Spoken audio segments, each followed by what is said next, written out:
So before talking about the psychological construct of caste, I will emphasize on Ambedkar's idea of two ideologies in India. So here, Dr. Ambedkar said that there are two ideologies that are at work in India. First is the Constitution of India that provides liberty, equality, and fraternity to every individual, irrespective of their social, religious affiliations. And second is the religious identities, which favors the rights of some groups but restricts the rights of other groups. So, as we can see, both constitutional and religious identities are at work, but clearly in social and cultural domain, the religious identity has an upper hand. So, the next topic is the delusion of caste. If we see, caste is omnipresent due to its habituation. The habituation has occurred due to a long history of caste practice, like it has been practiced for more than 1,000 years now. So, caste creates a delusion among the believers of caste. If we see delusion in the psychological definition, then it means inferences based on no objective or material reality. So, which means caste illusion is also based on practically no material reality. So, and the biggest thing is that for these religious texts have created a God-fearing environment among the caste believers, and especially among the marginalized caste. In general, too, there is a fear of ostracization among the followers of caste. So, the reason behind this is the lack of education and awareness among the Dalit community. The reason of delusion of caste is clearly the lack of opportunity to even access the education. I'm going to discuss the next slide. Okay, the social identity theory. Before discussing the three stages, I will elaborate on what is social identity theory. It is a concept that is developed by social psychologist Henry Tajfel and his student John Turner. So both Henry Tajfel and Turner, they stated that community can be a significant source of pride, prejudice, social, cultural status, because social group adds a sense of belonging to an individual's personality. Now, the first stage of social identity theory is social categorization. In social categorization, it is the base of identity formation. The individual identifies themselves with the other groups based on the similarities and differences. These similarities are based on profession, religion, beliefs, cultural values, languages, dialects. So, the next stage is social identification. Here, the people participate in similarities that are existing inside the group, because in the previous stage they have completely observed and associated, but now they are actually participating and they are adapting the behavior of their own group just to assimilate themselves in the group. After this, social comparison.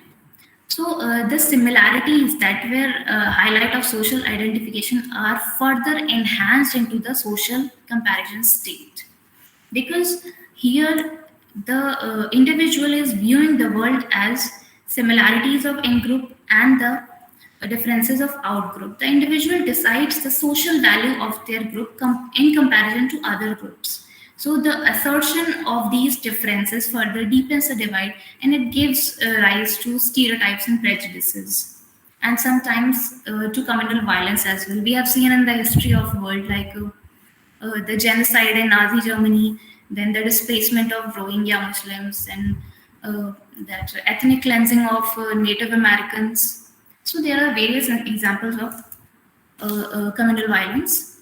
Next, I will discuss the caste in the framework of social identity. The need for identity assertion for the Dvija caste. Now, what is the need? So here, as we see, the marginalized castes look forward for the development, for their social, economic development, but the dominant caste has an aim to maintain their social status.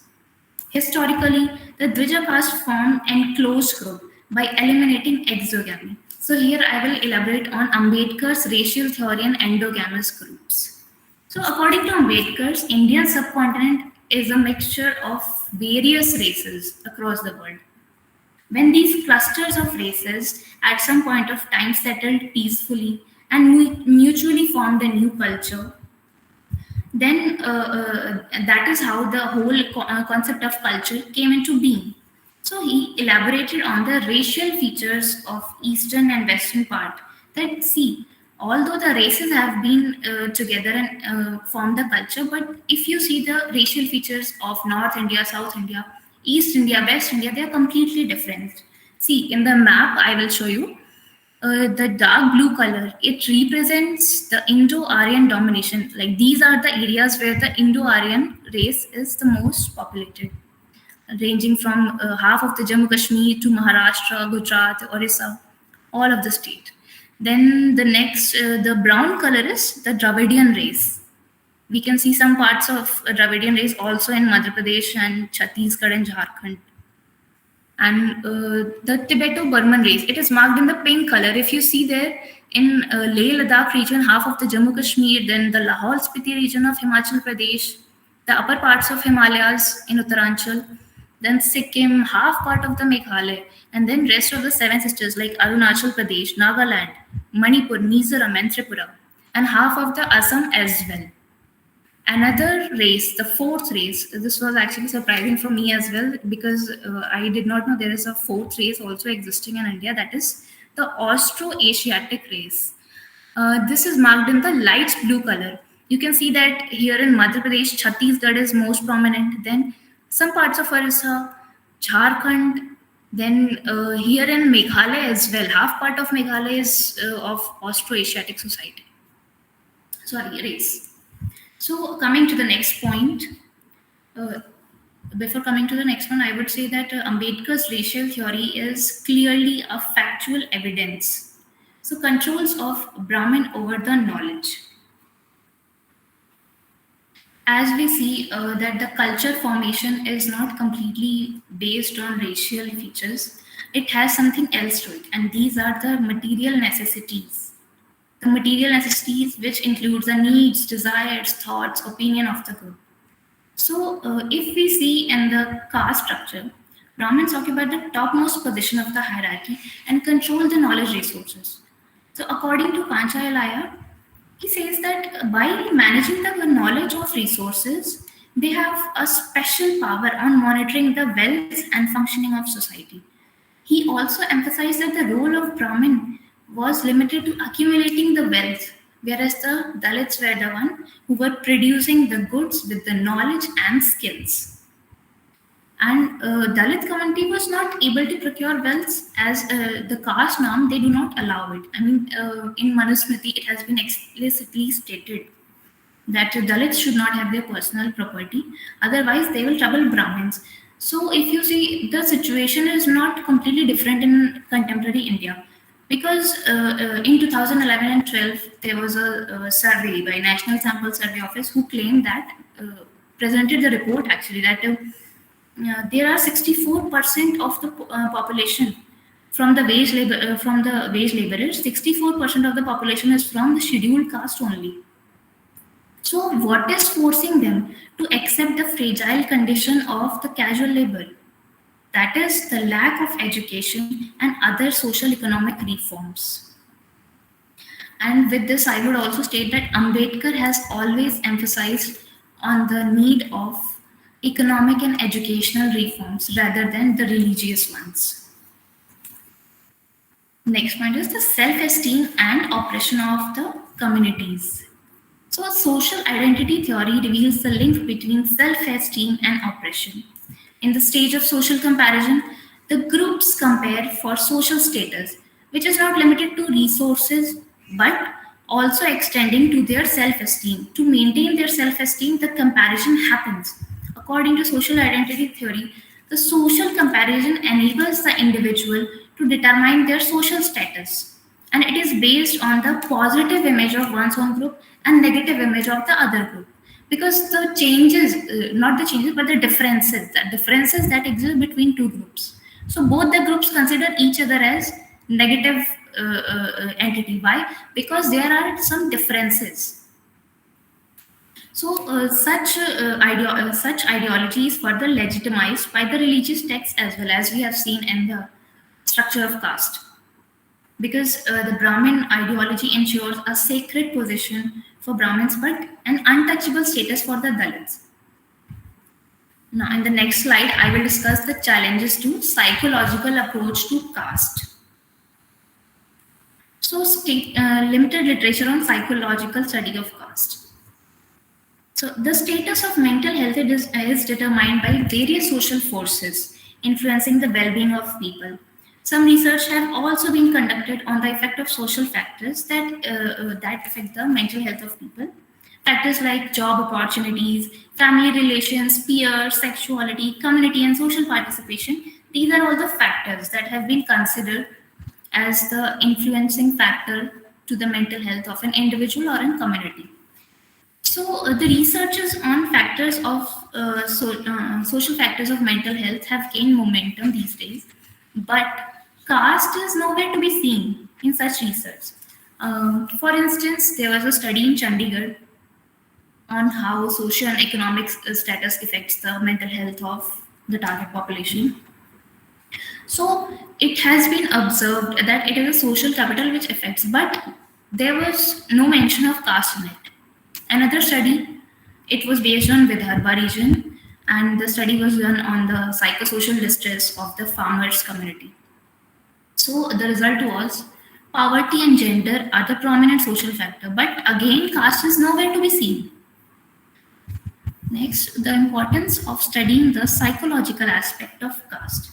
So even though researches have been conducted on social factors influencing mental health, but caste is nowhere to be seen.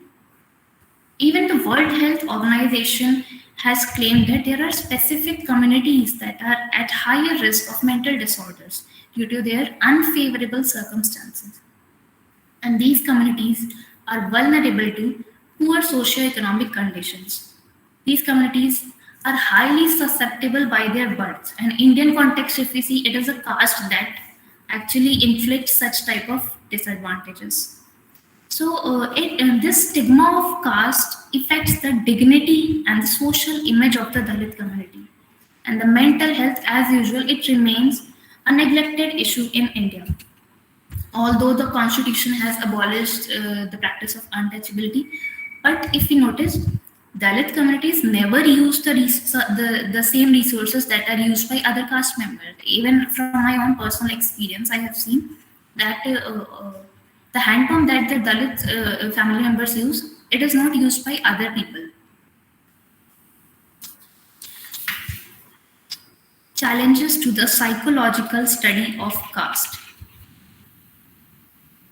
So, while analyzing the caste from a psychological perspective, the first and foremost challenge that comes to us is caste is not a stable, static entity. According to Dipankar Gupta, there is no single universal hierarchy that is present in the caste. There are multiple hierarchies, which means multiple identity formations. So, the stigma that is used against a deprived caste, it is based on the social. It is based on the social context, and it keeps on changing. So, I will give an example here. In Western Uttar Pradesh, I am from Western Uttar Pradesh, and I have observed this practice. The women of a Nai community is usually invited to start the wedding processions in Brahmin community, but the other days, I mean, she's considered during a wedding procession, she's considered a lucky charm for them, but in other days, she's an untouchable. She will sit at the floor when she's talking to an upper caste woman. So if we see the stigma attached to the communities are valued and devalued according to the social context. And this kind of psychological importance is also a part of social construct that is practiced among the Dvija caste members. So therefore, the biggest problem is caste identity is completely subjective and it cannot be pursued as a fixed identity in the psychological domain. My next point is caste as a challenge among healthcare practitioners. So caste-based prejudices have been observed in healthcare facilities as well due to lack of caste sensitivity among practitioners in mental health care. caste remains out of question. So there is always a possibility of inequality for Dalits while accessing the healthcare services. Long queues, insensitive behavior of medical staff. These are all the reasons why deprived castes are prevented from availing the healthcare facilities. And sometimes it can also be the bias of healthcare service provider uh, due to the preconceived notions. If they carry these preconceived notions to their workplace, it is clearly a sort of discriminatory practice at work. Now I would like to conclude my arguments here that caste is a systemic violence in the guise of social institutions. With time, it has been resilient enough to survive in every age. Well, it is not practiced in an archaic form, but definitely in an evolved manner. The changes have occurred in every century, but only among the practices of Dajakas and not in their thought process. Practices like Sati and Devdasi are completely prohibited in contemporary India, but the image of pure, impure, sacred, untouchable, they still exist in the psyche of caste upholders. So it is the study of this psyche that requires an immediate attention. And the contemporary research acknowledges the lack of health opportunities for Dalit community. So I would say that practices that are verbally transferred to each generation, these practices have a psychological base. Hence, the scientific theories have to be restructured to critically deal with the psychological construct of caste. And the healthcare system must also identify and participate in the elimination of caste. They should particularly identify how caste is intervening in the access of healthcare facilities. The influence of social factors must be considered not only for their effect on mental health, but as a probability of bias during the availing of treatment. It is essential to recognize the mental violence that is perpetuated by the practice of caste. Because in a heterogeneous society, mental health perspectives need to widen the horizon to accommodate the variety of social experiences of people from every part of the country. So, this will further substantiate the other research to improve the mental health status among the marginalized castes. Thank you. I will end the slideshow here.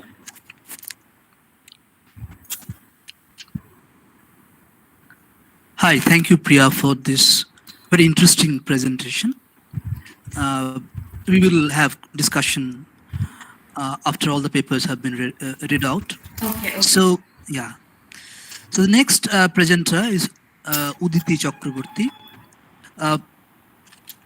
The paper is titled The Psychology of Casteism and its intersections with the concepts of class and race. Ms. Uditi Chakraborty studied MA at the Department of English, Presidency University, Kolkata, where she is currently pursuing her PhD. Her thesis attempts to uncover a psychoanalytic reading of a few of Harold Pinter's works, with an emphasis on the manifestations of the psychopolitical in Pinter. Her research interests and publications include works on Shakespeare's contemporaries and close readings of modern theatrical texts using deconstruction and psychoanalysis amidst other literary theories. So over to you, Uditi.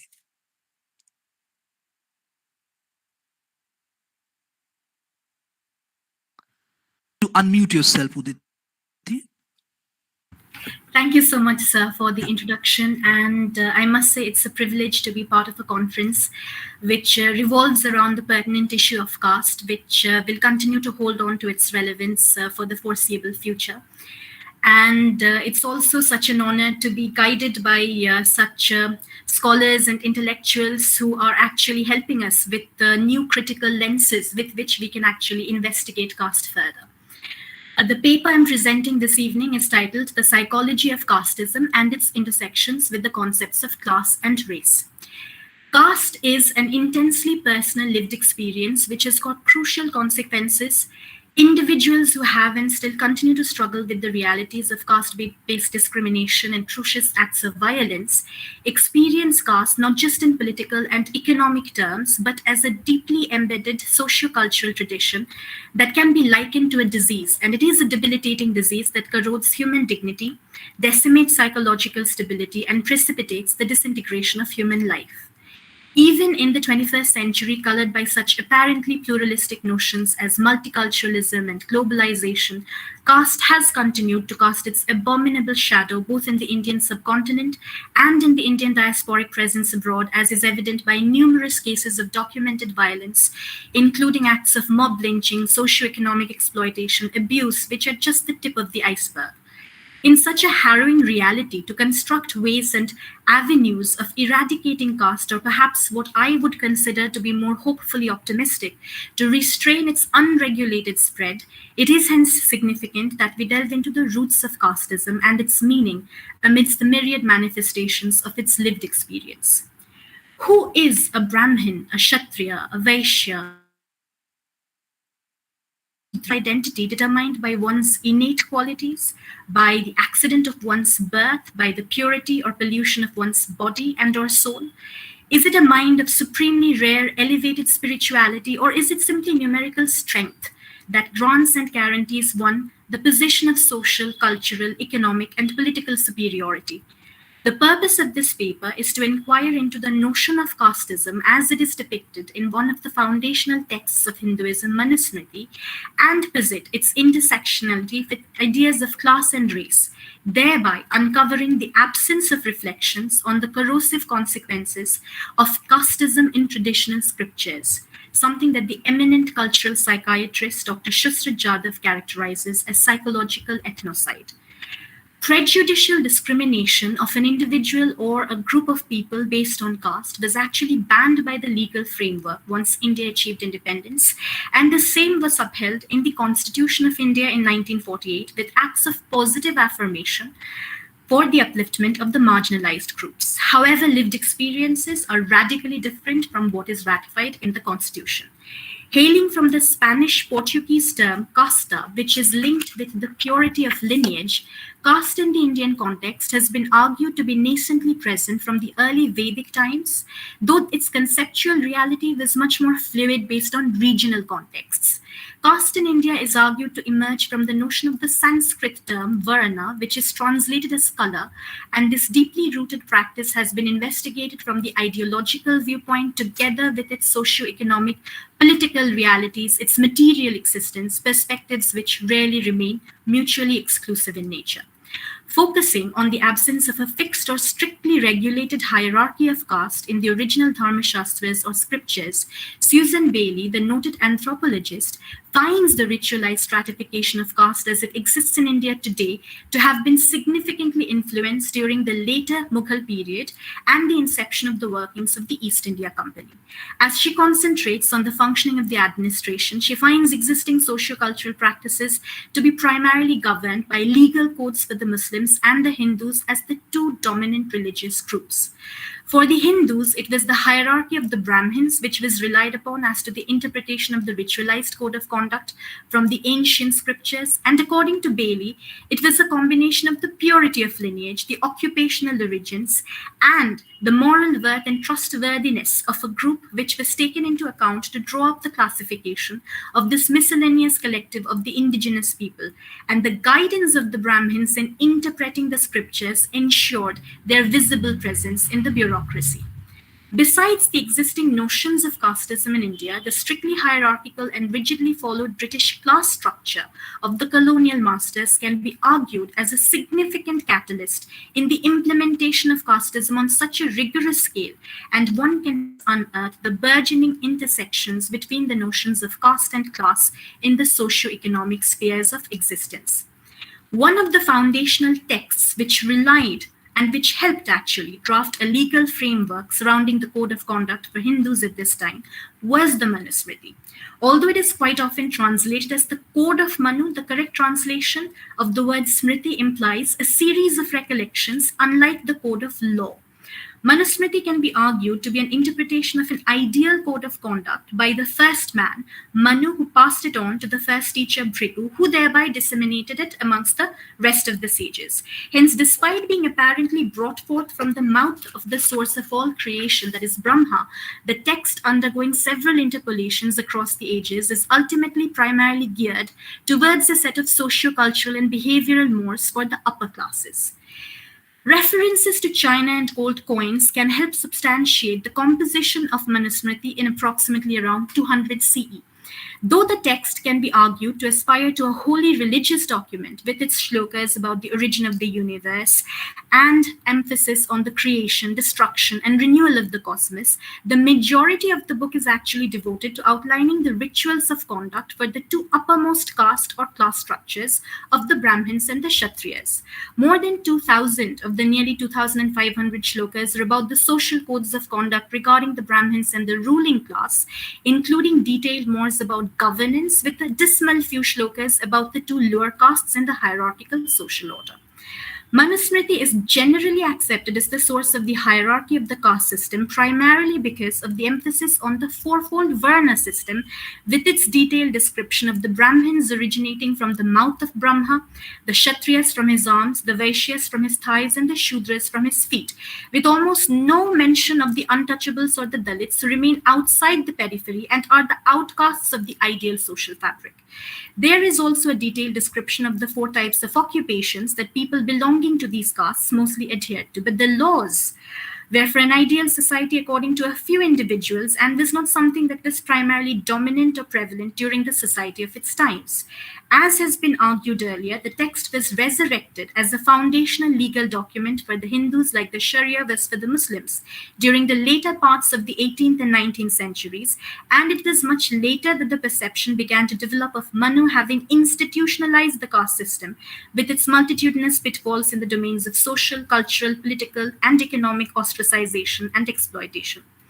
Although Manusmriti holds a place of significance in the Brahmanic system of ideology, even Mahatma Gandhi, who differed substantially from Dr. B.R. Ambedkar's socio-political ideology, and his intellectual and spiritual successor, Vinoba Bhave, have acknowledged the discrepancies in the many editions and have advocated for the dismissal of verses which uphold and further social and gender inequalities. The purpose of this paper is not simply to outline ideologies of casteism in Manusmriti, but to focus on how verses regarding harsh punishments meted out to the Shudras who dared defy the conventions, and the stark absence of reflections on the corrosive consequences of such abusive acts of violence, can be deemed as psychological ethnocide. Dr. Shusrit Jadhav has conducted innumerable workshops with a cross-section of people of different cultural, ethnic, racial identities belonging to various socio-economic backgrounds, both in India and the United Kingdom, which have uncovered a hitherto hidden landscape of trauma and mental agony as the result of varied types of social exclusion, including unspeakable acts of violence such as rape, murder, arson, perpetrated by the powerful against the powerless. The judicial system is at times slow to respond and at times ineffective, and most of these occurrences inevitably fall outside the purview of documented reality. As outlined earlier, the Dalit falls outside the periphery of the fourfold Varna system and refers to the marginalized outcast denoted by this term with its negative connotations of being oppressed, of being crushed. In a study centered around Dalit untouchables in a slum in the city of Pune in Maharashtra, India, Dr. Jadhav uncovered several pertinent facts as to the mental illnesses accompanying the torturous phenomenon of casteism in India. The objective of the study was to understand the nature of the stigma of belonging to the untouchable caste, its cumulative effect on the individual's emotional well-being, and repercussions on his or her identity after conversion to Buddhism.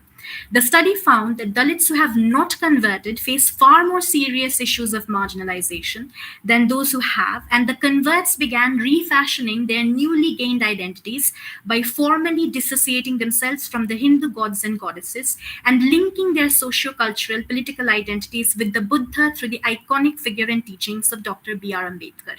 However, there was no complete transformation of the inner psychological selfhood, and the converts this multiple plural selfhood of the converts that Dr. Jadhav characterizes as a kind of layered identity leads to cases of psychological suffering, even though they somewhat strengthen one's resistance to the stigma of untouchability. The paper attempts to reformulate the notion of casteism with its nexus of victim, perpetrator, and observer as a psychological phenomenon among its varied manifestations, some of which lead to the emulation of the hegemonic discourse of Brahmanism, while some others lead to internecine modes of oppression, but all of which leave their marks of trauma on the wounded psyche of the individual. Drawing recourse to Dr. Jadhav's pioneering critical work with people struggling with stigmatizing experiences of caste, class, gender, race, and marginalized spaces across the global geography, the paper questions whether we can consider psychopathologizing caste, thereby bringing it into the domain of medical humanities. In India, the term race or racial identity does not generally resonate with defining one's cultural identity, and instead it is caste or social class, which can be argued to form the core of the cultural identity of an individual or of the community. The sense of belonging is hence fraught with challenging complexities. Unlike the oppression based on racism, where the overt symbol is the color of one's skin, caste is hidden from the gaze and at times presents the opportunity of concealment. The politics of this invisibility, however, the politics of this invisibility, coupled with the threat of revelation, has traumatic consequences on the individual psyche once the oppression has been internalized. The stigma of casteism can hence be argued to reveal deleterious effects both culturally and psychologically as the result of the internalization of the gaze of the so-called superior castes. The rampant practicing of caste-based violence in the current global climate of multiculturalism begs the question, by what or whom does the Brahmin feel threatened? Is he anxious about losing his revered cultural status, afraid of the failure to preserve the notion of caste purity by enforcing such exclusionary practices as endogamy? Can we characterize Dalit phobia as the Brahminic realization that its hegemonic supremacy may not be eternal in nature? The paper explores whether we can look at caste as the resultant perpetuating symptom of the collective unconscious by drawing recourse to the psychoanalytical framework whereby the symptom can manifest itself in various forms, in acts of sadism, masochism, perversion, inhumane acts of brutal atrocity and violence. The paper argues that the idea of constructing one's own superior identity on the basis of the impurity and dehumanized identity of the other is an example of such caste-induced pathology. It was the iconic figure of caste resistance, Dr. Ambedkar, who first drew recourse to the psychological precepts of the French sociologist Gabriel Tard's laws of imitation to explain the sustained presence of caste system in India. Ambedkar posited that the initial class system was not so rigorous in nature, providing access to choices in occupation, even enjoying the fruits of exogamy. Elaborating upon one of the dominant practices that resulted in casteism, Ambedkar spoke about the Brahmins becoming endogamous, thereby becoming an enclosed class, and the other castes imitating those in the hierarchical superiority and those closest to them. He cited many social evils which resulted from this enclosure, and the Hindu notions of dharma and karma were used to posit the authenticity of such social evil practices, including sati. Among the several mechanisms around which caste has been argued to be formed, such as one's birth, occupation, internecine conflicts and survival, crossbreeding, migration, etc., a significant determining factor is the notion of purity and pollution. Ambedkar argued casteism to persist as a result of stringent patriarchal control, endogamy, and the notion of the subjugation of women across all caste identities. But the concept of being polluted by coming in contact with a Dalit does not hold weight, since the tasks carried out by the untouchable community form an essential component in the hierarchical division of labor, without which the economy will most probably collapse. It was Ambedkar who followed Franz Boas' theories about race and rejected the concept of racial inferiority of the untouchables.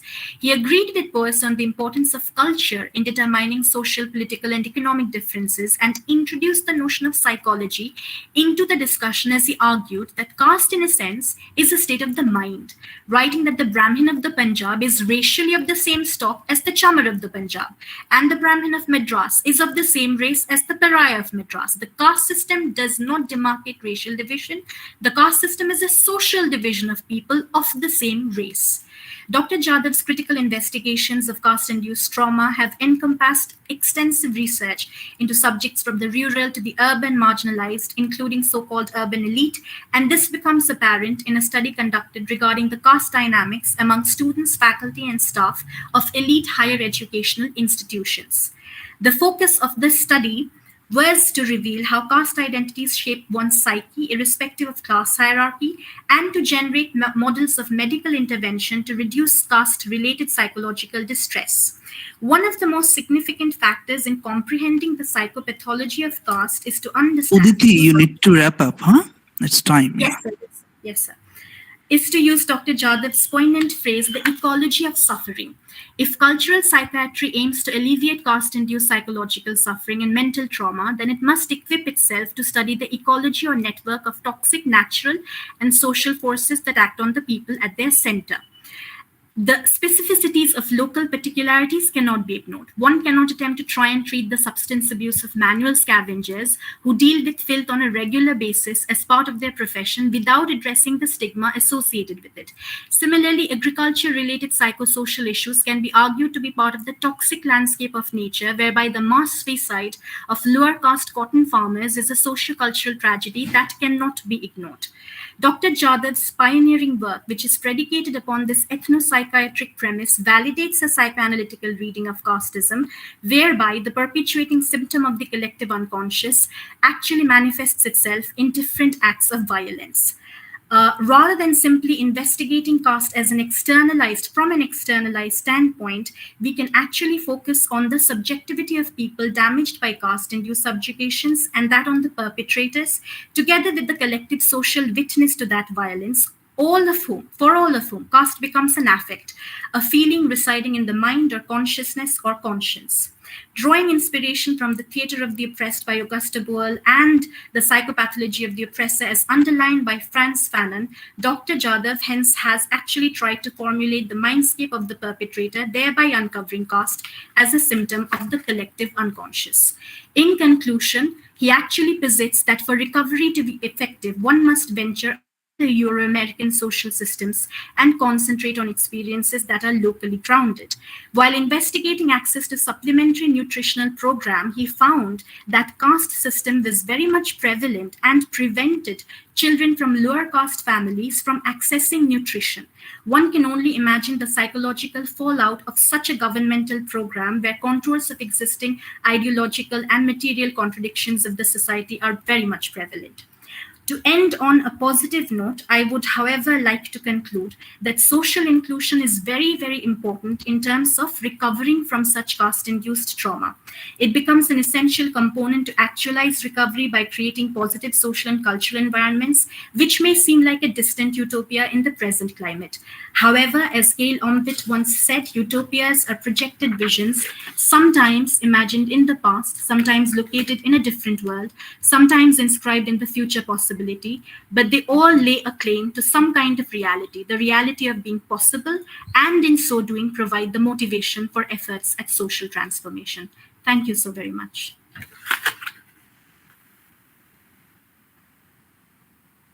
Thank you, Uditi, for the presentation. It has been really important presentation. One thing I need to clarify perhaps at the outset, that the expression psychopathology of casteism, I invented it actually. So yes. Nobody else has used this expression earlier. Expressions like psychology of casteism is there, psychology yes. of caste. Even Shushrut Jadhav, who I totally rely on for many theoretical formulations, even he used the term psychological ethnocide. Yes, sir. Chandrabhan Prasad has used the word Dalit phobia, as you know. I shared my lecture with you. So, like this session is called psychologizing. Okay. Now the point is that it is possible to psychologize casteism. To what extent caste or casteism can be psychopathologized is a point that we are still trying to grapple. Yes. Okay, because if you think that caste is a disease, caste is a mental state of mind or a mental kind of state, then one has to. It is quite simple. You know? people have talked about it, not only Baba Sahib Ambedkar, but many others have talked about that caste is a state of the mind. But to say that caste is a disease of the mind, not many have actually thought in those lines. Even Baba Sahib Ambedkar mentioned it at just once. It is absolutely possible, as your talk, as your presentation has made it clear, and I'm happy that you have expanded on some of the works that I mentioned, or even Shusru Jadhav has done. It's good that you have elaborated on them and tried to develop it further. It is important, as Priya already mentioned, that there are very insufficient amount of work on the interface between caste and psychology. So it is important. That's why I proposed this panel, like I conceived this panel, and thankfully we got at least 4 very important abstracts, very promising abstracts, I should say, which could expand the discourse of psychology of caste. In fact, I thought that Shustru Jadhav would be chairing this session, and however he was busy, and I had a conversation with him, and he was very busy. So I should have been informed him like at least a couple of months back, but I contacted him at the last moment. In any case, it is an important contribution, but we have to be careful about the terms and to what extent those can be used. Only a few people have been working, like A. Ramaiah, with whom Priya is working.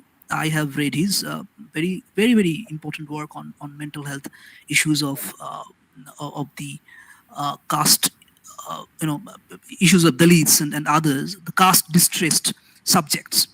Yes. But as I mentioned in my talk, it is not only important to think about people who belong to the lower caste, quote unquote, or outcasts. It is also important to psychologize casteism with reference to the Brahmins, the upper caste. The perpetrator psyche has to be analyzed as well, because casteism, if it's a disease, it's not a disease of the quote unquote victims. It is probably also a disease of the perpetrators. It is their problem as opposed to the problem of the victims.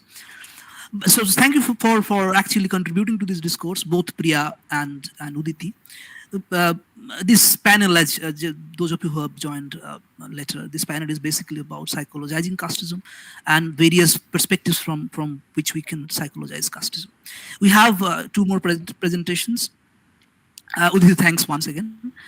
We move to the next paper, which is by Sanya Khetrapal. The paper is titled "Laying Down Psychoanalytical Framework for Psychologizing Casteism." Sanya Khetrapal completed MA in English in 2021 from J.C. Bose University of Science and Technology, YMCA, Faridabad, Haryana. She has qualified for UGC NET 2021 in English. She looks forward to becoming a humanistic researcher and a teacher who wants to build and contribute to the positive change in the society, especially for the downtrodden classes. Her research interests lie in psychoanalysis, film studies, and post-colonialism. So over to you, Sanya. Thank you for the introduction, sir. Good evening, everyone. I would like to present my paper on laying down psychoanalytical framework for psychologizing casteism. And I would like to start with the Varna system, from where casteism really took its roots. Brahman or Brahmin means the possessor of Brahma in Sanskrit. Originating in Hindu scriptures, Brahmins occupy the highest place in the Hindu Varna system, dating back to Vedic period. In this philosophy, each social section is divided according to his birth in that caste or jati. With Brahmins at the top, the second place is occupied by the warrior class Kshatriyas, third by Vaishyas, and Shudras constitute the lowermost position of the society. The Hindu scriptures, like Manusmriti, assigned a servile status to Shudras, who are considered as slaves to Brahmins because of their lowest position in the caste hierarchy. Their duty, as mentioned in Manusmriti, is to serve the upper Varnas faithfully with devotion and without grumbling, as mentioned in Manusmriti. According to the scripture, Brahmins are considered the embodiment of the Supreme Being. The Supreme Creator Brahma gave birth to the Brahmins from his mouth, Kshatriyas from his shoulders, and Vaishyas from his thighs, while Shudras were born from his feet. Another group of society who are excluded from the Varna system are called Avarnas or outcasts. These classes are ostracized from the Hindu society as untouchables or Ati Shudras. Later, Jyotirao Phule, a social reformer of 19th century, introduced the Marathi term Dalit for people not accorded a place in the Varna system. Dalit means scattered or broken in Sanskrit. It later became a political term to symbolize the oppression faced by the lower castes and untouchables. Even today, Dalits bear the brunt of inequality and abuse at the hands of the so-called upper castes. Untouchability, crimes, and prejudices against lower castes survive in India even after centuries of progress and institutional intervention. I'm further going to offer a critique of Brahmanism from the perspective of two social reformers like Jyotirao Phule and B.R. Ambedkar, who challenged the ideal of a sacred Hindu society. They revolted against Brahmanism as an ideology which allows Brahmins to oppress all other castes owing to their established superiority. Bhargav identifies Brahmanism as a socio-political ideology that encodes a memory of an ideal past and a vision of society, one in which Brahmins occupy the highest place, not only as exclusive guardians of a higher spiritual realm, but also as sole providers of wisdom on virtually every practical issue of this world. It is a set of precepts perpetuated by the Brahmin educated elite to reinforce their privileged status and power. Jyotirao Phule, an Indian activist and social reformer, initiated a relentless activism for equal rights of lower castes. According to him, hegemony exercised by Brahmins today was a product of the ancient historical discourse, which was mostly undertaken by the elitist Brahmin scholars who wrote a history of India replete with caste dominance and patriarchy. This form of knowledge production and dissemination led to disappearance of India's caste history or ultimately India's caste struggle. Later, revolutionary interventions by the anti-caste scholars created a differential space for Dalit discourse in the mainstream Indian thought, bringing Dalit advocacy and concerns to forefront. As Phule states, true history will unravel the trickery of Brahmin caste and will lead the downtrodden caste to resist it. If downtrodden castes recovered their history of glorious struggle against oppressive, unjust caste system, they would demolish Brahminical hegemony and caste system. He reconceived the developmental project of Indo-Aryan migration as an invasion and propagation of false caste consciousness in form of Hindu caste system which enslaved non-Aryans or lower castes. While B.R. Ambedkar, another social activist and a significant political leader, rejected the Aryan invasion theory as an absurd invention that ought to be dead long ago. He also opposed Hinduism as a career of outdated Varna system. He associated orthodox Hindu scriptures as a gospel of darkness, where inequality is a religious doctrine adopted and conscientiously preached as a sacred dogma. According to Ambedkar, Brahmins never interrogated the caste system or never saw it as oppressive to Dalits because they were solely concerned with preserving their class interests. As he states, the Brahmin scholar's search is not for accomplishing historical truths, but is intended to maintain sanctity of Sanskrit scriptures. He defends the scriptures with the view of defending Brahminic privileges. However, this doesn't mean that Ambedkar was against the power, privilege, or interests of Brahmin as a community, but only Brahminism as a means of exercising force over others. He rather advocated for a democratic society based on principles of equality, liberty, and fraternity. I would like to further emphasize how this discrimination is not so much religious or social as much as it's psychological. To conduct a psychoanalysis of casteism, I'm going to take cues from the Lacanian scholarship of racism. In order to do so, it's first necessary to conduct a comparative study of the cross-cultural phenomenon of social segregation in form of racism, which is, though, uniquely different from casteism but has same general attributes, including inequality, power, and privilege. Berman stated that caste system is a unique form of social structure which has its own ramifications. He insists on a more comprehensive approach to studying social stratification, wherein caste system can be contrasted to other cross-cultural practices of social differentiation without losing its cultural peculiarities. He points out that although caste system is usually described as a rigid form of social hierarchy ascribed to an individual right from his birth, while disallowing any social mobility, but nonetheless, it still remains a social structure which divides people on the basis of their ranks. According to Berman, every form of social segregation has some rank division of labor, which makes all these structures interdependent on each other. Indian system of caste can thus be compared to other social structures where ranks are assigned on the basis of caste, color, or creed. He further stated that the literature on caste in India, race in America, and on other specific societies of Rwanda and South Africa provides a conducive place for comparative study of caste system as another form of social differentiation.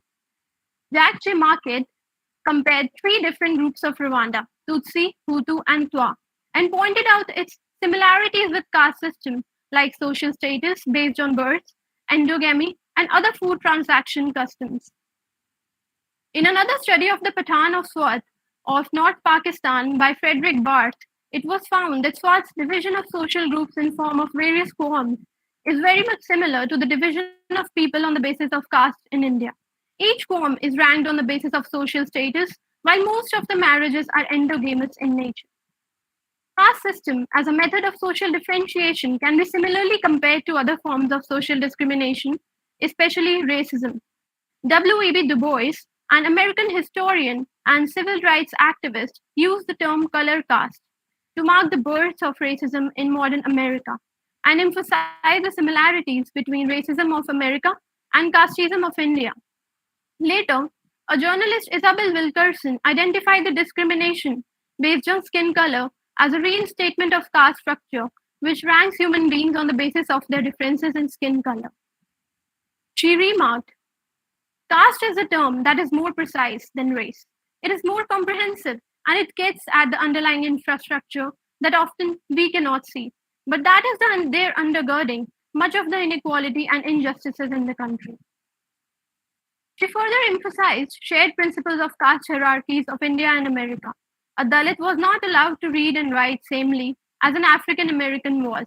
The stigmatization of low caste people and the practice of untouchability is similar to the taboo of pollution associated with the black people of America.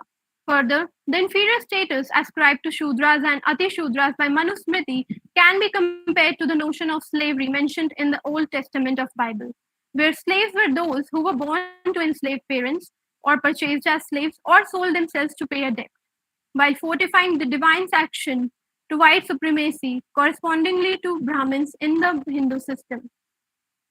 Thus, casteism in India and racism in America have a lot of attributes in common.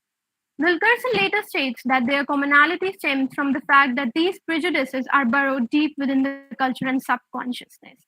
So now I'm going to study psychological origins of casteism and how it is ingrained in our consciousness. Austrian neurologist Sigmund Freud pioneered the study of psychoanalysis in 1890s. He theorized the topological model of human psyche, namely conscious, preconscious, and unconscious. Since my study focuses on the unconscious part of the psyche, I'll only be able to elaborate on it. Unconscious forms the innermost part of the psyche, which contains primitive and irrational desires and animalistic instincts of the individual. These instincts, which were once conscious as an infant, are now suppressed by the ego, which is shaped by societal rules and norms that won't allow abnormal unconscious desires to materialize. This unconscious was later examined by French psychoanalyst Jacques Lacan, and he gave the topological theory of three registers that make up the psyche of a subject. These three registers, namely the imaginary, symbolic, and the real, shape the reality of the subject, that is, the person. The imaginary order is the one when an infant assigns himself certain signifiers given by the law or the symbolic other to him through his parents or guardian to identify himself and identifies himself as me. This further shapes his imaginary ego. The symbolic order is characterized by the big other referring to the law, the rules, customs, and ideologies that form the enabling and dominant structure of society. Thirdly, the real is a register which eludes imaginary symbolic signifiers. It is the real which escapes the grasp of Kantian phenomenal appearances. It is an absolute reality external to the perceptive reality of a subject. This real present in the unconscious gives rise to the concept of object patiya, an unattainable object cause of desire. The object cause is the impossible desire in our unconscious, which tries to fill in the void of the real. And this void is essentially caused by the symbolic castration of infant When he identifies himself through the imaginary symbolic matrices, he submits to the symbolic other and thereby loses the real thing it desired. As he grows up, this thing, as it cannot be achieved, translates into its imaginary part. Objects are visualized by the subject in empirical objects of the symbolic reality. Here comes the Freudian two drive theory, which encapsulates the pleasure principle and death drive. Pleasure principle is the one which seeks pleasure but only as little as possible to postpone enjoyment, while death drive is the drive which transgresses desires to its fulfillment even if it causes pain. The above concept can be used to explain the Lacanian terminology of jouissance, translated as enjoyment in English. Jouissance occurs when the subject fails to attain the object cause of desire, and drive derives satisfaction out of the pain caused by its unfulfillment. Jouissance thus can be understood as pleasure and pain principle, and in most cases, this jouissance leads to transgressions beyond pleasure, thus resulting in destruction and death. One of such transgressions, which occurs in societies in the form of casteism, Todd McGowan, a Lacanian scholar, theorizes that social prejudices like racism and casteism stem not from one's unconscious bias, but from our unconscious fantasies. Hence, understanding the fundamental role of casteist fantasy is important in addressing the root cause of casteism. These unconscious casteist fantasies are shared by a homogeneous social group like Brahmins. According to Freud, this in-group is formed by collective hostility to the phantasmatic jouissance of the other. These shared casteist fantasy are fueled by the idea that Dalit others are enjoying illegitimately at our own expense. Since they are an outgroup as they belong outside the society, they have access to an enjoyment which can only occur beyond the authority of the society or symbolic other, precipitating a casteist fantasy that the other has access to an enjoyment inaccessible to the casteist subject. Fantasy organizes enjoyment in such a way that members of a society can sustain the image of an unlimited and complete satisfaction but can never achieve it. Casteism helps in sustaining this image or pursuit of enjoyment by placing Dalit other as a barrier to it. The fantasy stages enjoyment in such a way that if there weren't an obstacle, it would achieve satisfaction without any restriction. This casteist fantasy represents Dalit other as an obstacle to the enjoyment of the casteist subject, namely Brahmin. What is significant in a casteist fantasy is not the object itself, but its unattainability. What makes the object unattainable is Dalit other, in that he has access to that fantasy object that a casteist subject desires. The casteist subject experiences Dalit other as a dangerous figure of enjoyment who has access to what the subject does not. Hence, the practice of casteism in form of lynching, untouchability, and oppression is a form of response to this casteist fantasy, wherein the casteist subject gets to experience the fantasized enjoyment which is otherwise inaccessible to it outside the fantasy. It opens the possibility of the enjoyment of the casteist subject by making Dalit other as a very object of that enjoyment. The casteist subject enjoys the Dalit other through such practices. Consequently, casteism can be understood as a fantasy problem, not a knowledge problem. The reason that casteism still exists in this world of rationality is because of the fact that we are still psychically invested as a society in the fundamental casteist fantasy. People may want to resist casteism away consciously, but their unconscious desire irresistibly clings to it. And we need to address this fantasy problem if we are to overcome casteism. Thank you for your time and attention. That was the end of the paper. Hi, Sania. I should say this was a brilliant presentation. You have actually focused on two very important concepts from Lacanian discourse, which is the concept of jouissance and the concept of fantasy, which is linked to the register of the imaginary, as you rightly pointed out. So I think these are two important concepts that can actually advance the cause of Sir, you are not audible.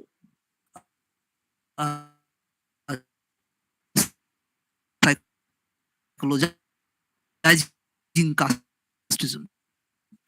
Thank you, sir. Yeah, am I audible now? Yes, sir. Can Yeah. Sorry, there was just a technical glitch. So basically, what I'm saying is that I think you have focused on two very important concepts: the concept of jouissance and the concept of fantasy in the domain of the imaginary. And what we require at this point in time, as we engage in the interface between psychology and caste, is to basically generate concepts, you see, because we do not have the conceptual framework from where we can actually critique caste. And I would say that your paper has particularly contributed to this project of theorizing um, uh, uh, anti-casteism vis-a-vis theorizing psychologizing casteism, in terms of giving us two important concepts: the possibilities of reading Dalit, the oppression against the Dalits, in terms of Lacanian concept of jouissance and the concept of fantasy. So I would say it's a brilliant presentation. Thank you so Okay. much, sir. Yeah, we will get back to further discussion Sure, sir. on your paper. Okay, let us quickly move to the final presentation. It's by Vanshika Chaudhary, and the paper by Vanshika is entitled "Mothers Over Mustas: Abjection and Brahmin Selfhood." Vanshika Chaudhary is an undergraduate student of English literature at Jesus and Mary College, University of Delhi. Their research interests include the intersections of political philosophy and contemporary literature, focusing on the discursive formations of subjecthood and constitutive outside to the domain of the subject, and the constitutive outside to the domain of the subject. Their main fields of interest include queer studies, anti-caste studies, critical race theory, and abolitionist studies. So, Vanshika, a very warm welcome to the conference, and over to you. Thank you so much. I hope I'm audible and clear. Yes, you are. Yeah. Okay, great. Okay, good evening to everyone. My paper is titled Mothers Over Mustache, Abjection and Brahmin Selfhood. Okay, so on 15th March 2022, two upper caste men traveled 800 kilometers to knife Jitendra Pal Meghwal for his stylish beard. While the police report cited other personal disagreements as the reason for the attack and very explicitly not the beard, Meghwal's case is not an isolated incident. Over the last 5 years, there have been several instances of violence against Dalit men for sporting mustaches. Sanjay Parmar, Kunal Maheria, Suresh Waghela, Sanjay Makwana, among several others, including teenage boys. Using a psychoanalytical lens, this paper aims to investigate these events of murders over mustache that embody upper caste violences and humiliations against Dalit men for sporting mustaches and examine the threat they present to the seemingly absolute Brahmin self. In doing so, I have used the theoretical framework provided by Julia Kristeva in her study of the abject and abjection in Powers of Horror. Kristeva argues that abjection is a determinative process in subject formation. By fixing the boundaries of the body into inside outside, pure impure binary, the process of abjection renders abject that which once was a part of the subject but has now been expelled due to its defiling otherness. The abjected other, however, cannot be sealed away forever. Since it has been repressed, it returns to haunt our being.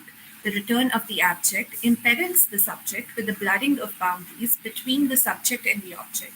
This reorganization of the boundaries of subjectivity allows for new subject positions to emerge and articulate themselves, threatening the centrality assumed by dominant subject positions.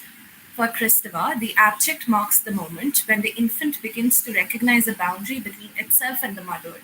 With the subject's entry into the symbolic order of language, the primal bond between the subject and the maternal other is abjected, and the mother comes to occupy an ambiguous position. She endangers as well as protects. She endangers because she threatens the symbolic order of meaning and the boundaries of the self and the other. At the same time, she constitutes subjectivity by her very abjection. Since once she has been deemed the abject, she can be expelled, and thus the boundaries of the self can be preserved. The child must abject the maternal body so that the child does not itself become the abject by identifying with the maternal body and its pollutants. This primal repression, as Kristeva terms it, re-emerges when the subject is confronted by the image of the abject. Christopher uses multiple examples for this image, like the sight of human waste, crawling maggots, and most prominent in her examinations, sight of a dead body, especially if a loved one. Abjection is thus always a reminder and the irreducible remainder of this primary repudiation of the maternal. As Christopher puts it, abjection preserves what existed in the archaism of pre-objectal relationship, the immemorial violence with which a body becomes separated from another body in order to be. One defining quality of the abject is the impossibility of its elimination. Simply put, bodies cannot have impermeable boundaries because this enclosure would invariably be exploded by precisely that excremental filth it fears. Abjection is thus an ambivalent process of subject formation that, on one hand, recognizes the inaugural loss that characterizes one's becoming, and at the same time, it is a disavowal of that loss, lest the subject desire or identify with the abject. The sole quality of the abject, then, is that of being opposed to the I. This discussion of the abject is pertinent to our analysis since the position accorded to the Dalit body within the Brahmanical signifying economy is precisely that of the abject. He is neither the subject nor the object, but remains outcasted to a liminal spatiality located outside the living subject, in opposition to which Brahmanism establishes a viable coherent subject. The subject, precisely because it establishes itself through negation, is constantly under threat of not only destabilization but also dissolution. The mustache thus embodies precisely this threat of permeable bodily boundaries that challenges the visual optics of caste. Here, I turn to Mikhail Bakhtin's concept of the grotesque in order to examine the mustache itself as embodied presence that threatens bodily boundaries and, by extension, destabilizes dominant subject positions. The grotesque body can be understood as a body that either protrudes or allows a passage inwards, thereby opening up the possibilities of contact between the self and the other. Bakhtin argues that the grotesque body is constantly in dialogue with the world. It is not a closed, completed unit, it is unfinished, outgrows itself, transgresses its own limits.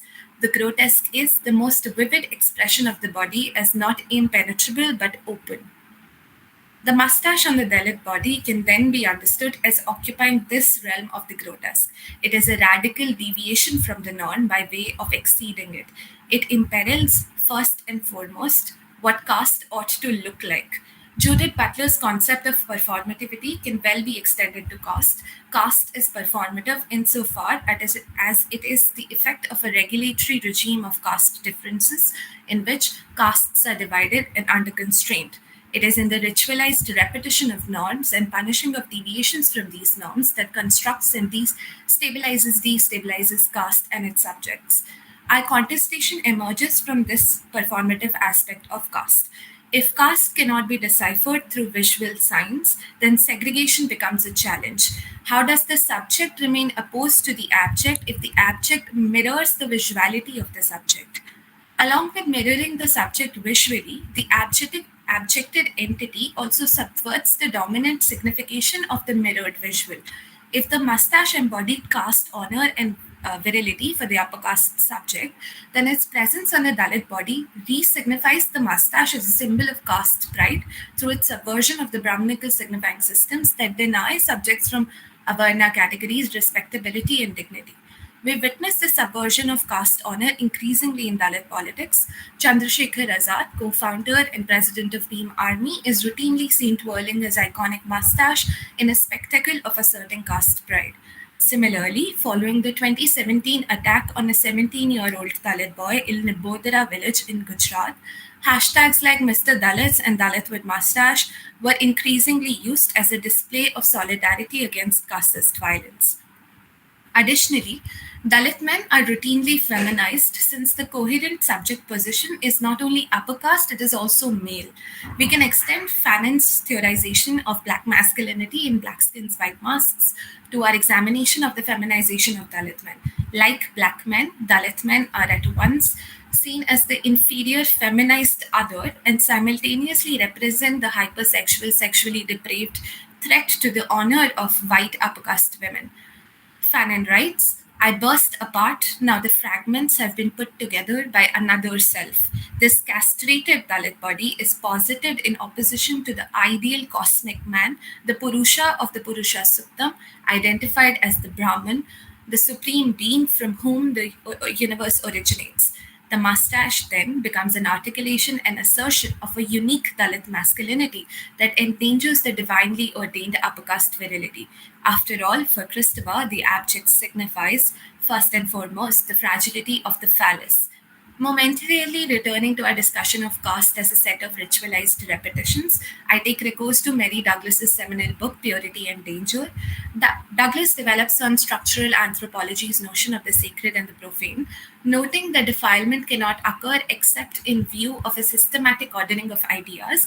Douglas argues that those categorized as impure within a given culture are deemed so because they present a challenge to the culture's conceptual categories, especially those binary oppositions through which a given culture meaningfully organizes experience. Ritual is at once the recognition of the potency of disorder as well as the imposition of order. We can understand upper caste violence as not only an imposition of order on a disorderly and profane Dalit body, which encodes the latter back into appropriate performance, but also as a ritualized violence that verifies the upper caste subject position through its own caste performance. The physical protrusion, the body in excess, becomes a symbolic point of contact and thus transgresses casteist practices of untouchability. Since abjection for Christopher is a loss prior to language, it is realized not at the level of knowledge but that of experience. The upper caste subject is not only forced to confront the abject, but it is now symbolically touched by that which it expelled with immemorial violence. Once in contact with what it considers the abject, the subject can no longer hold on to its subject position. Contact with the abject evokes an unknowing and unbecoming sense of the self precisely because it dislocates the subject from the realm of being. Destabilization of dominant subject positions necessarily entails the articulation of alternate subject positions. The abject threatens to occupy the space of the living subject. In the case of Kunal Maharia, a young man beaten by Rajput men over his mustache, Maharia reported, "One of the attackers told me that I cannot become a Rajput by just sporting a mustache. When I ignored him, he beat me up with a stick." The abject is dangerous because it exists in between states, death infecting life. It is pertinent to note that this is an imagined threat, signifying ultimately the fragility of the phallus for Christopher and the fragility of the Brahman self in our case. Neither subject nor object, the abject makes clear the impossible and untenable identity of each. Thus, threatened by a loss of meaning and in danger of dissolution, the self must reassert itself as the living subject. I permanently thrust the abject aside in order to live. Reassertion can only take place at a primal level since it stems from primeval repression. The unraveled upper caste self reasserts itself by relegating the transgressing Dalit body back to the realm of non-being, quite literally in the unfortunate case of Jitendra Pal Meghwal. This abjection of the Dalit body is an essential a priori to the formation and preservation of the upper caste subject. There is nothing essentially abject. One is made abject to reduce its threat. As Butler writes in Bodies That Matter, the abject designates here precisely those unlivable and uninhabitable zones of social life that are nevertheless densely populated by those who do not enjoy the status of the subject, but whose living under the sign of the unlivable is required to circumscribe the domain of the subject. This zone of uninhabitability will constitute the defining limit of the subject's domain. It will constitute that site of dreaded identification against which and by virtue of which the domain of the subject will circumscribe its own claim to autonomy and to life. The abject then, coupled with the grotesque, embodies pure difference. Difference with its Derridian implications is at once constitutive of the structure as well as a threat to the totalizing drive of the structure. It must be eradicated yet maintained. In instances of upper caste violence, like these murders over mustaches, we witness precisely this paradox. The upper caste subject, through maintaining hierarchized difference, also eliminates its embodiments. It reasserts its position as the living subject through this interplay of opposition, elimination, and preservation. This abjection of the Dalit body relegates Dalit personhood to the realm of non-being. Thus, bereft of being, Dalit bodies become expendable and hence the site of violence that originates from the fragility of Brahmin selfhood. Thank you. Thank you everyone for listening. Hi, Banshika. I should say that this is, as Gajendran has already stated, I think this is a brilliant presentation, wonderfully arranged and theoretically informed. Thank you. We'll have discussion, certainly, but I want to say that we have Dr. Gajendran and Professor Meena Handa attending this session, which is wonderful for all of you as presenters and also for me personally, because I have been working with Professor Meena Handa for months now on the possibility of studying the interface between psychology and caste. It's been a long time, and in fact, the very idea of psychopathology of casteism that I have been talking about, I was inspired by the discussions that Professor Handa, in fact, she proposed the term psychopathology, which would be echoing Freud's book Psychopathology of Everyday Life. And it's very interesting for all the presenters in this panel how they have contributed to what I wanted, of course, that there should be a panel on psychologizing casteism, the possibility of understanding caste or casteism, caste atrocities for that matter, in terms of psychology, in terms of psychoanalytic framework, or the discourse of psychology from various perspectives. So I should thank Professor Meena Handa and Dr. Gajendran for actually being here attending this session. Thank you very much, both of you. If you have any comments, you can make your comments, Gajendran and Professor Handa, before I before I start discussing the papers. Yeah. Hi, Gajendran. Don't worry, it's brilliant. Go ahead, my choice. I don't have anything more. Don't worry. Thank you. Thank you very much. Actually, yeah. So, all right. So, a couple of things. I mean, the first thing is that you have actually started, contributing, particularly the last two papers, I should say. The last one, last one by Sanya, and then by Vanshika. I think these directly addressed the theoretical question, and even trying to, as it were, generate a few concepts to make sense of the psychological dimension of caste. And I think in a conference on theorizing anti-casteism, it is important to develop concepts so as to work with them, work around them, and to contribute to our understanding of caste. Of caste, to be more precise, caste is a conundrum in a sense, and we can have various approaches, so to say, to make sense of caste as it functions even today. So I have just like a question that I wanted to ask. Perhaps let me very quickly ask one question per paper. First question for Priya would be: you have talked about challenges very precisely. You have outlined the challenges to psychologizing caste, and I absolutely congratulate you for having done a wonderful job. I would like to ask you a very simple question. What would be, in your opinion, what would be the solution to the kind of challenges that you have articulated?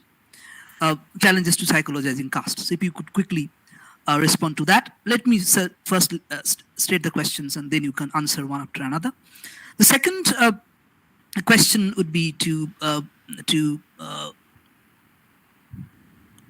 Sanya, who has referred to Lacanian concepts and Lacanian framework, and where she has basically tried to think about, as I said, the concept of jouissance. One point that you have basically tried to mention is how the Brahmin enjoys, so to say, otherizing the Dalit. Okay, so if you have basically tried to make sense of the Brahminical subject, as it were, how would you try to make sense of the Dalit subject in respect of the question of psychoanalytic understanding of caste?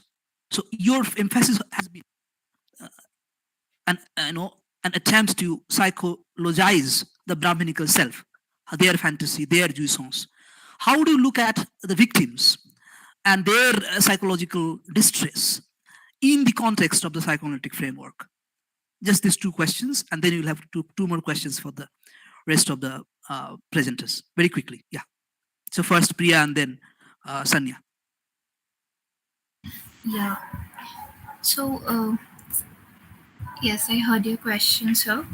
And about the challenges faced during psychologization of caste, I would say that it has to be there has to be multiple approaches, because we should get inspired from the structure of caste itself. If you see, there are multiple layers.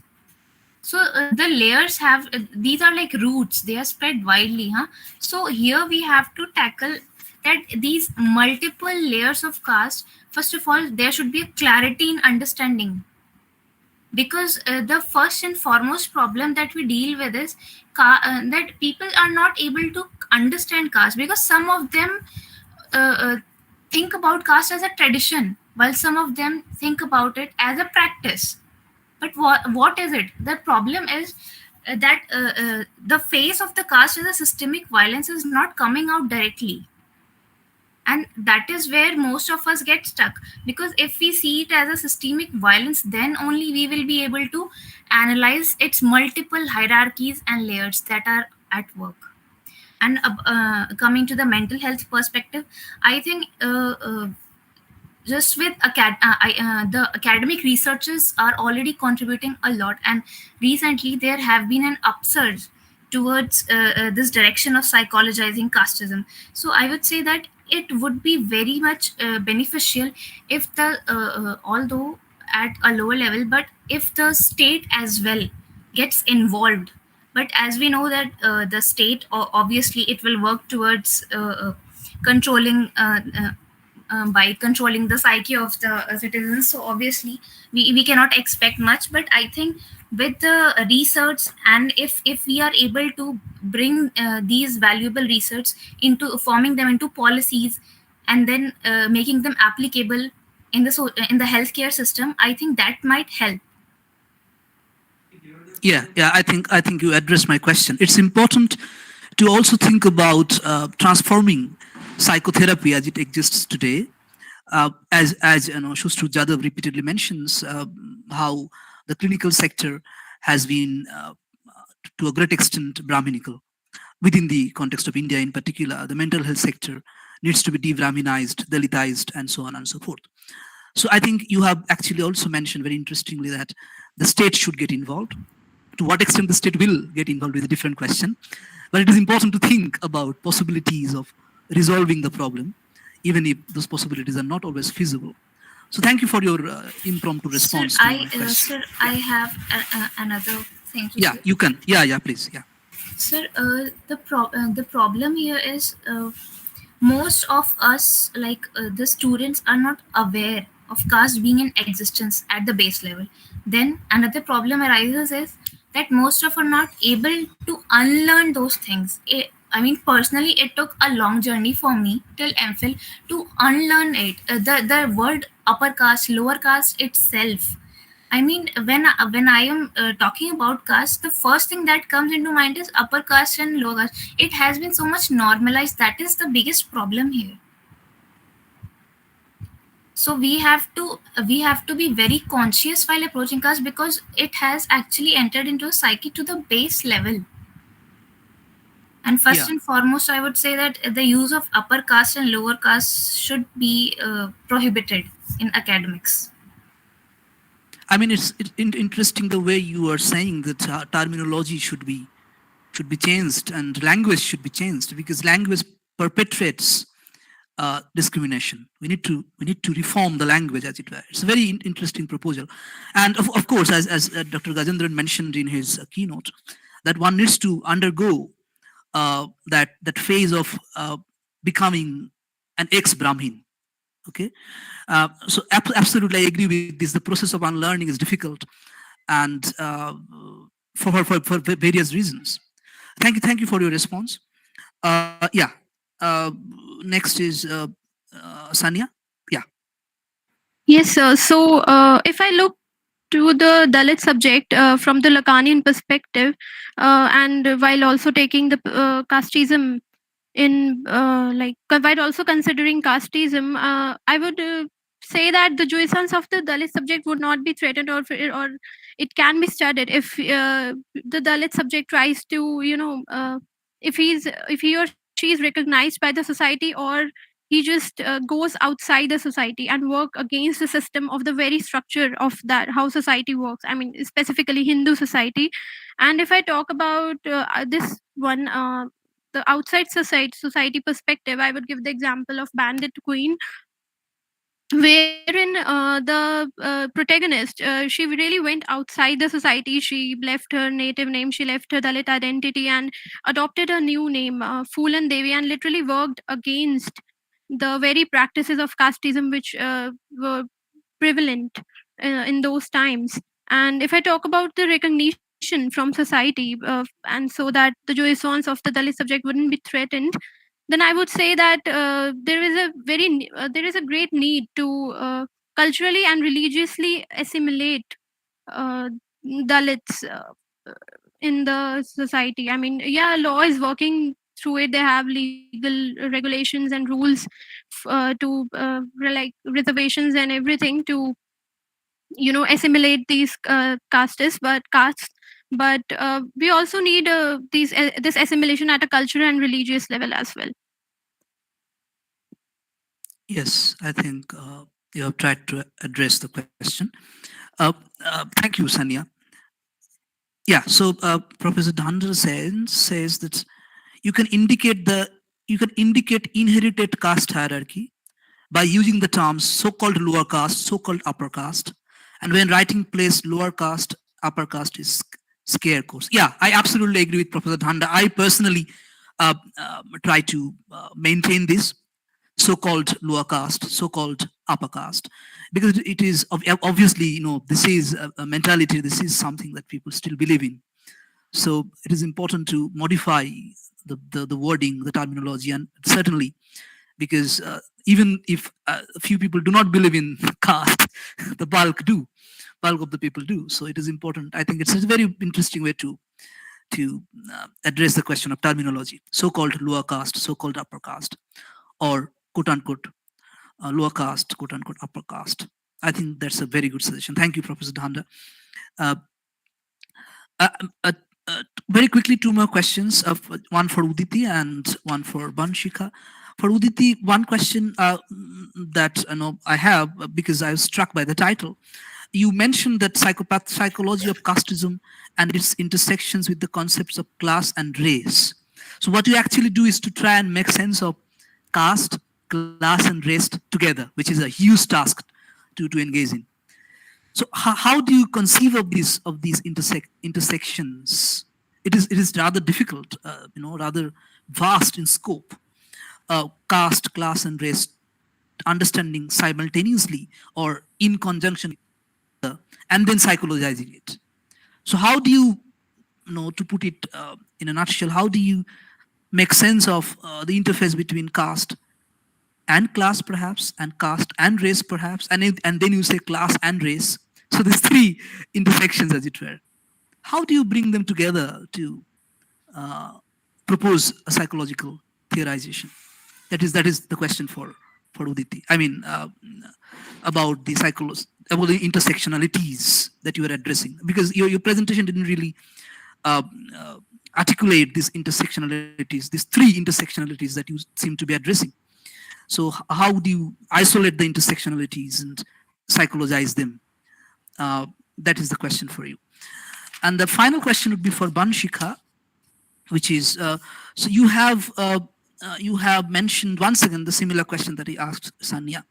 You have mentioned psychology of the Brahminical subject, okay, which is very interesting because, as I was mentioning, that it is when we are trying to psychologize caste, it is as important to think about the sufferings, psychological sufferings of the victims, Dalits.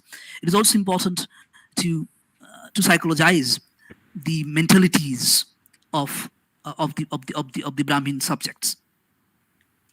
Or the oppressed castes, another term that that some academicians use, instead of saying lower caste, upper caste, they use the word oppressor caste and oppressed caste. The hierarchy is already there. We need to work on the terms, certainly, but the hierarchy cannot be denied. So you have basically both Sanya and Vanshika. You have tried to focus on the oppressor caste and the psychology of oppression, as it were. And I'm very happy that you did it, because psychologizing caste should involve predominantly, in my understanding, study of the Brahmins, study of Brahminical mindset. We need to invert the gaze, as it were. The Dalit studies is not just about the Dalits, it is basically about the Brahmins, how Brahmins have oppressed, for example, the Dalits. So, but at the same time, it is important, in my opinion, to think about the victims as well. So from within the kind of framework that you have created, which seems to be addressing the question of Brahminical selfhood, as you have mentioned, abjection and Brahmin selfhood. And it is interesting, I should mention, both for Sanya and Vanshika, because Vanshika in particular and Sanya as well, you have tried to also make sense of the incidents of lynching, for example, violence, which can be understood in sadistic terms. And as Fanon mentions, violence is a manifestation of repressed sexual frustrations, or repressed sexuality or sexual frustrations in the context of the racial discrimination. So I think this framework of abjection as a point of reference to make sense of make sense of caste discrimination is important. So the question I have directly for you is how will you think about the Dalit selfhood, as it were, as different perhaps from Brahmin selfhood, with reference to the theoretical framework of abjection that you have very interestingly tried to develop. Okay, these are the two quick questions. One for Uditi, and in fact for Uditi as well. You have mentioned Fanon, and Fanon talks about psychology and race. So what would be the differences, as it were? Okay, so just quick responses. We have time till 5:45, 5:50 at the most. So yeah. Yes, sir. First of all, thank you for the question, sir. Sir, in terms of the intersections between concepts such as caste, class, and race, we can focus on issues of power and privilege. Because in terms of the issues of power and privilege, there's a commonality between these areas. Besides that, we can also psychopathologize caste or psychologize casteism based on the trauma that is undergone by the victims. Again, I'm not really comfortable with using the word victims. Trauma that is undergone by people who suffer through the implementation of these practices. And as Fanon very correctly says in Black Skin, White Masks, he talks about actually hold a core belief, and it's very difficult to come up even when they face new evidence against that core belief. It's very difficult to give that up. And he talks about this particular issue, and he defines it as something which is extremely uncomfortable and as a kind of cognitive dissonance. So this is something that we can focus on when we think about psychopathologizing these intersections or these issues in totality. And in terms of the psychoanalytical framework or the framework of of cultural psychiatry, we can and we should focus on how to recover from these traumatic incidents. And this is where a re-engagement, I believe a re-engagement with the local ecologies is very, very important for self-determination and self-direction on the part of the people who undergo the discriminatory practices and violences of caste-based thought. And in terms of the perpetrators, obviously we have to, as Sir very, very correctly said in the keynote address, we have to undergo the process of de-Brahmanization. There is no other alternative to come out of this dilemma with the remnants of trauma, but in terms of looking forward to a future recovery. I hope, sir, that addresses the question to some extent. Yes, Uditi, thank you very much for your response. And the final response will be from Vanshika. Right. So I think it's incredibly important to take into account the existence of those interpolated as the abject, which in our case is Dalit selfhood, so to say, right? But I think it's misleading if we use Dalit selfhood because, again, within the Brahmanical signifying economy and within a place in the world that is increasing, that is dominantly informed by these Brahmanical systems, selfhood has to emerge outside of this or outside of these Brahmanical systems. Fanon writes about this in the case of the African American of the black man in France, right? He is launched into this massive psycho-existential complex of not knowing where his place is in the world. So I think that is somewhere it is through this